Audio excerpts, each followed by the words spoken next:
Sakhalin Island, Japan.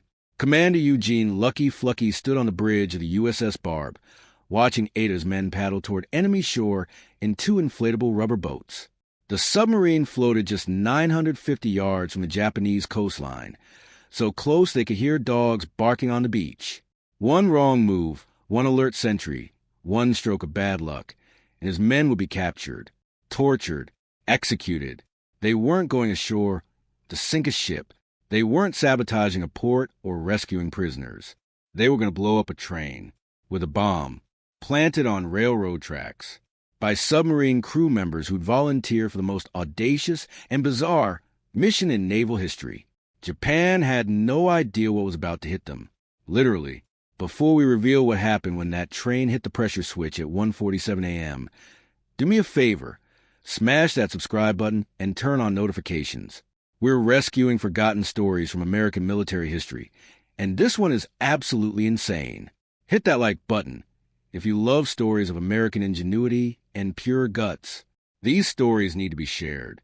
Now, back to midnight, July 23rd, 1945, and the only submarine in history to sink a train. The USS Barb wasn't supposed to be a legend. Commissioned on July 8th, 1942, the Gato-class submarine was one of hundreds built to strangle Japan's supply lines across the Pacific. At 311 feet long, displacing 1,526 tons, armed with 10 21-inch torpedo tubes and a 4-inch deck gun, the Barb was technically identical to dozens of other fleet submarines prowling the Pacific. But she had one thing other submarines didn't have: Eugene Bennett Fluckey. Born October 5, 1913, in Washington, D.C., Fluckey graduated from the Naval Academy in 1935 as a young lieutenant. He'd listened to a radio speech by President Calvin Coolidge emphasizing persistence as the key to success. Fluckey was so inspired, he named his dog Calvin Coolidge. By 1944, at age 30, Fluckey was determined to get his own submarine command. There was just one problem. The USS Barb had a terrible combat record. In her first 6 war patrols under previous commanders, she'd sunk exactly one enemy ship. One. Most submarine captains would have avoided the Barb like torpedo-infested waters. Fluckey saw opportunity. In May 1944, he met with Vice Admiral Charles Lockwood, commander of Submarine Force Pacific Fleet, at Midway Island. Fluckey made a bold promise. Give him command of the Barb, and he'd sink 5 Japanese ships on his first patrol. It was an audacious guarantee. Some would call it reckless. Lockwood gave him temporary command. Fluckey delivered 5 freighters and 2 armed trawlers. The Barb was his. From April 27, 1944 to August 2, 1945, Commander Eugene Fluckey would turn the USS Barb into the 3rd highest-scoring submarine of World War II, credited with sinking 17 ships totaling 96,628 tons.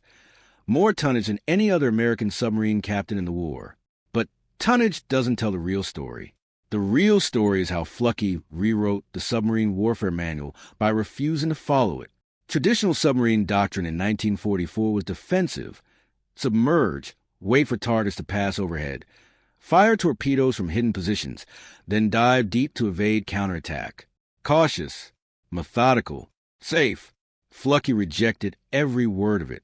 He'd studied German U-boat ace Otto Kretschmer, who'd revolutionized submarine warfare in the Atlantic by treating submarines like motor torpedo boats, fast, aggressive, surface attackers that hunted enemies rather than ambushed them. On Fluckey's first 52-day patrol, the Barb submerged for exactly 1 day. The other 51 days were spent on the surface, engines screaming at maximum speed, hunting Japanese convoys like a predator stalking prey. His crew loved it. His superiors were horrified. Admiral Lockwood reportedly said, "Fluckey, you're going to get yourself killed." Fluckey's response, "We don't have problems, just solutions." That motto would define everything the Barb accomplished. On her 8th war patrol under Fluckey, August-October 1944, the Barb was operating in the South China Sea when Lookout spotted a Japanese convoy for cargo ships, 1 escort carrier, and 2 destroyer escorts. Most submarine captains would have fired torpedoes from maximum safe distance and retreated immediately. Not Fluckey. He closed the point-blank range, less than 1,000 yards, and fired a full spread of 6 torpedoes. Then, instead of diving to evade the destroyers, he turned the Barb parallel to the enemy convoy and ran at flank speed on the surface, firing his deck guns at Japanese ships while destroyers chased him. It was submarine warfare as cavalry charge. The torpedoes struck home. The escort carrier Unyo, 17,000 tons, veteran of multiple Pacific campaigns, took 3 hits and sank in less than 8 minutes. 1 cargo ship exploded. Another went dead in the water. The Barb escaped at 23.5 knots, a world speed record for submarines at the time, achieved by running her diesel engines at 150% overload. Engineers said it would destroy the engines. Fluckey said it would save his crew. The engines held. The Barb survived. Unyo didn't.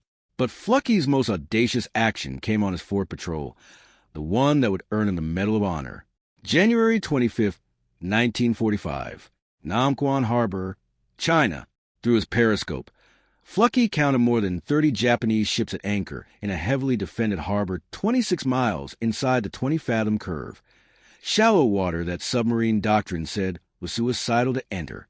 Minefields, patrol boats, shore batteries, and water so shallow that if the Barb grounded, she'd be helpless. Fluckey calculated the odds. Then he ordered battle stations, torpedoes. At 11:25 p.m., the Barb penetrated the harbor defenses in water barely 5 fathoms deep, 30 feet. Her keel was scraping bottom. 1 mine, 1 sandbar, 1 alert sentry, and 80 men would die. Fluckey fired all 6-bow torpedoes at 3,000-yard range. Then he spun the submarine around and fired all 4 stern tubes. 10 torpedoes, 30 ships. Chaos. 3 cargo ships disintegrated in massive explosions. Ammunition ships detonated in secondary blasts that lit up the night like daylight. Japanese patrol boats scrambled. Shore batteries opened fire blindly. Fluckey calmly ordered flank speed and raced toward the harbor entrance with 2 frigates in pursuit. The Barb cleared the harbor at 23 knots, pursued by destroyers firing wildly. Behind her, Namquan Harbor burned for hours. 1 submarine, 30 enemy ships, 10 torpedoes. Complete tactical surprise. President Harry Truman personally presented Commander Fluckey with the Medal of Honor on March 20th, 1945. The citation read, "For conspicuous gallantry and intrepidity at the risk of his life above and beyond the call of duty." But Fluckey wasn't done. Not even close. After the Medal of Honor patrol, the Barb returned to the United States for overhaul and modifications. Most submarine captains would have rotated out after 4 successful patrols. Fluckey negotiated with Admiral Lockwood to command 1 more patrol, a 5th mission with the crew he called his boys. Lockwood agreed on 1 condition. Fluckey could make any modifications he wanted the Barb. Fluckey's request stunned Navy engineers. Install rocket launchers. Not torpedo tubes. Rocket launchers. 5-inch spin-stabilized rockets mounted on the forward deck, capable of firing at shore targets from 5,000 yards. No submarine in history had ever fired rockets. Engineers said it couldn't be done. The recoil would damage the submarine. The rockets would be inaccurate. The system was untested, unproven, and utterly impractical. Fluckey insisted. The rockets were installed. On June 8, 1945, the USS Barb departed Pearl Harbor on her 12th and final war patrol. Destination: the Sea of Okhotsk off Japan's northern coast. Mission orders from Admiral Lockwood: raise a rumpus. Fluckey interpreted raise a rumpus liberally. On June 22, 1945, at 1:50 a.m., the Barb surfaced off the town of Sherry on Hokkaido Island. Fluckey gave the order, man battle stations, rockets.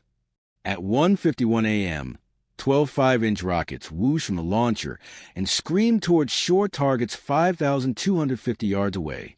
30 seconds later, buildings exploded, fires erupted. The Barb had just made history as the first submarine to successfully fire ballistic missiles at enemy territory. Over the next 3 weeks, the Barb fired rockets at 4 different Japanese towns, destroying factories, warehouses, and military installations. Each attack was conducted at night, from ranges beyond Japanese coastal guns. with devastating accuracy. But rockets weren't enough for Fluckey. He wanted something more, something no submarine had ever done. He wanted to blow up a train. For days, Fluckey had watched through his periscope as trains move along coastal railroad tracks on Sakhalin Island, then part of Japan's Karafuto Prefecture. The trains carried troops, ammunition, and supplies to support Japanese forces preparing to resist an anticipated American invasion. Standard submarine doctrine said, "Ignore trains. They're not your mission. Stay in the water. Sink ships," Fluckey said. "Now there's a target I'd like to blow up." Chief of the boat, Paul Golden Swish, Saunders overheard the comment. Saunders was a 17-year Navy veteran who'd served on the Barb since her commissioning. He'd survived all 12 war patrols, from the North Atlantic to the North Pacific. He was the most experienced enlisted submariner aboard. Saunders studied the topographic maps. He traced the railroad lines. He calculated distances from shore to tracks. Then he proposed the impossible: send men ashore to plant demolition charges on a railroad. Fluckey loved it, but there were problems, massive problems. First, how do you detonate explosives under a train without being present when it explodes? Any timer would be unreliable. Any visible wire would be spotted by Japanese patrols. Electrician's mate third-class Billy Hatfield had the answer. As a boy in rural America, Hatfield had played a game. He'd place nuts on railroad tracks and rig a micro-switch that would crack them open when trains passed over. Same principle, bigger bomb. Hatfield jerry-rigged a 55-pound demolition charge, scuttling explosives wired to 3 batteries, stuffed inside a pickle can, with a pressure-activated micro-switch that would detonate when a train's weight triggered it. Second problem, who would go ashore? Fluckey called for volunteers. Every single man aboard, all 80 crew members, raised their hands. Fluckey established criteria: unmarried men only, mix of experience levels, and at least half had to be former Boy Scouts. Why Boy Scouts? Fluckey himself had been a scout. His reasoning was simple and brilliant. Boy Scouts always know what to do in an emergency. 8 men were selected. Chief Paul Swish Saunders, leader. Electrician's mate third-class Billy Hatfield, demolitions expert. Lieutenant William Walker, engineering officer, second boat commander. Torpedo man's mate second-class Edward Klingelsmith, security. Motor machinist mate first-class James Richard, security. Signalman second-class Francis Sever, security. Torpedo man's mate third-class Lawrence Newland, boat guard. Gunner's mate third-class John Marcuson, boat guard. All unmarried. 6 former Boy Scouts. 0 combat experience on land. They were about to conduct the only American ground combat operation on Japanese home territory during World War II. July 23, 1945, 11:30 p.m. The USS Barb surfaced 950 yards off Sakhalin Island's coast. Cloud cover obscured the 3/4 moon. Visibility was minimal. Perfect conditions. Before the rubber boats launched, Fluckey addressed the 8 saboteurs. "You have 3 hours. If you're not back by 3:30 a.m., the Barb will submerge and leave without you. We can't risk the entire crew for 8 men. Translation: get it done or die trying." At midnight, 2 rubber boats paddled silently toward enemy shore. Saunders led one boat. Lieutenant Walker led the second. 25 minutes later, they reached the beach and pulled the boats ashore. Their feet touched Japanese soil. The first problem appeared immediately. They'd landed in the wrong location.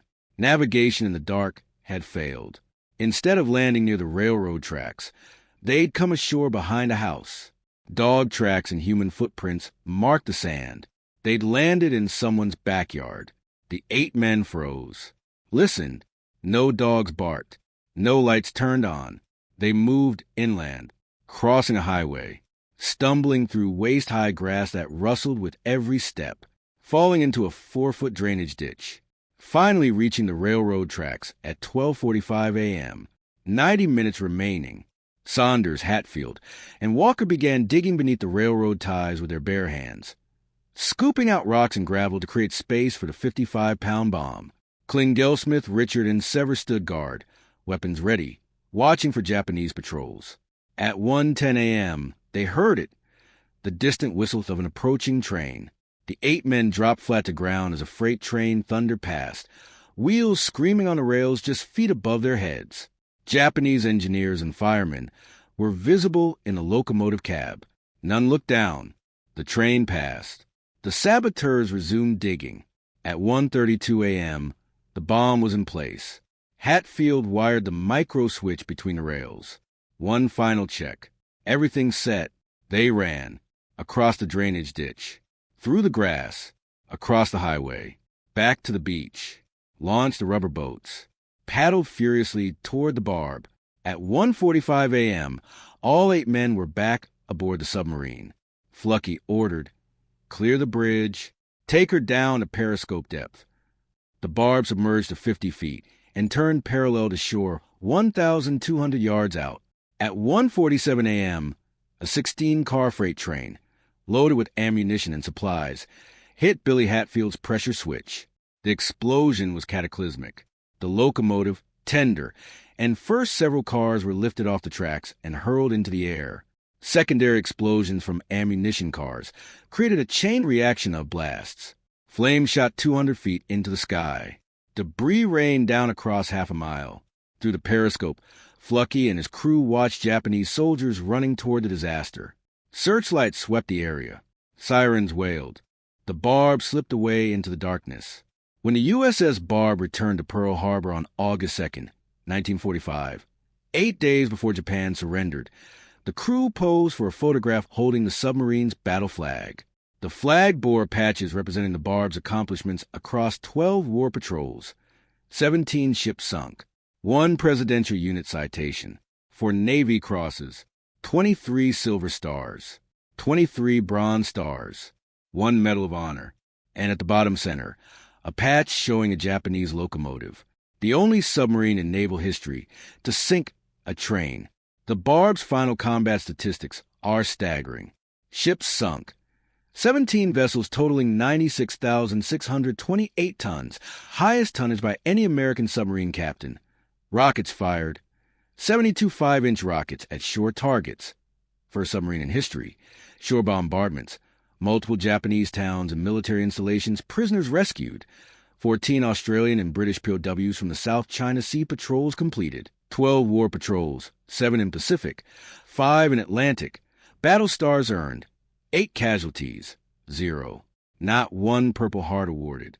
Commander Fluckey's final tally, 1 Medal of Honor, for Navy Crosses, and the Navy Cross was the second highest decoration available. No other submarine commander in World War II earned 4 Navy Crosses. But perhaps the most remarkable statistic is this. In 5 war patrols under Fluckey's command, through hundreds of depth charge attacks, multiple surface gun battles, dangerous shallow water penetrations, and 1 land raid on enemy territory, not a single member of the Barb's crew was killed or wounded. Fluckey later wrote in his memoir Thunder Below, "No one who ever served under my command was awarded the Purple Heart for being wounded or killed, and all of us brought our Barb back safe and sound." After the war, Eugene Fluckey continued his naval career, eventually rising to Rear Admiral. He served as Commander Submarine Force Pacific Fleet from 1964 to 1966, then Director of Naval Intelligence from 1966 to 1968. He retired in 1972 after 37 years of active service. But retirement didn't mean rest. In 1974, Fluckey and his wife Marjorie moved to Portugal and opened an orphanage. They ran it together until Marjorie died in 1979 after 42 years of marriage. Fluckey remarried in 1980 to Margaret, and they continued operating the orphanage until 1982. In 1992, at age 79, Fluckey published his memoir Thunder Below, detailing the Barb's war patrols. The book became essential reading at the Naval Academy and submarine schools. Rear Admiral Eugene Bennett Fluckey died on June 28, 2007, at age 93 from complications of Alzheimer's disease. He was buried at the United States Naval Academy Cemetery in Annapolis, Maryland.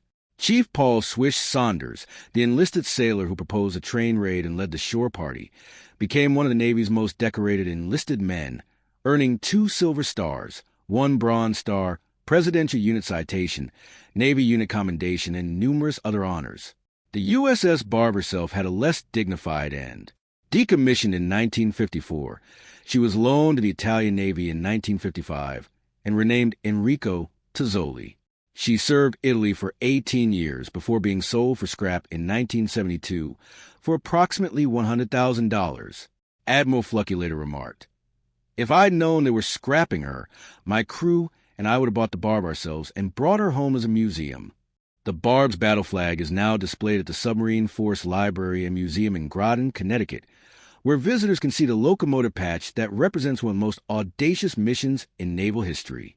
In 2020, Secretary of the Navy Kenneth Braithwaite announced that a future Virginia-class submarine, SSN 804, will be named USS Barb in honor of the legendary World War II submarine.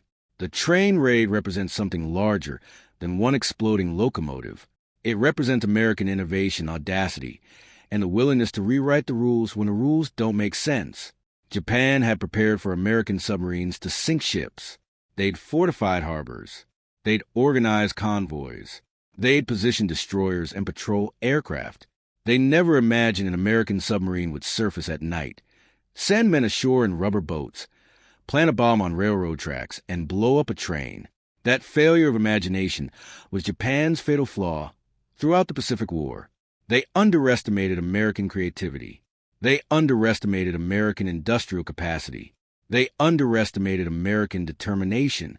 And they catastrophically underestimated men like Eugene Fluckey and the crew of the USS Barb, men who looked at the impossible and said, "We don't have problems, just solutions." If the story of American ingenuity and courage moved you, I need you to do 3 things right now. First, smash that like button. Every like tells YouTube's algorithm to show this video to more people who need to hear these forgotten stories.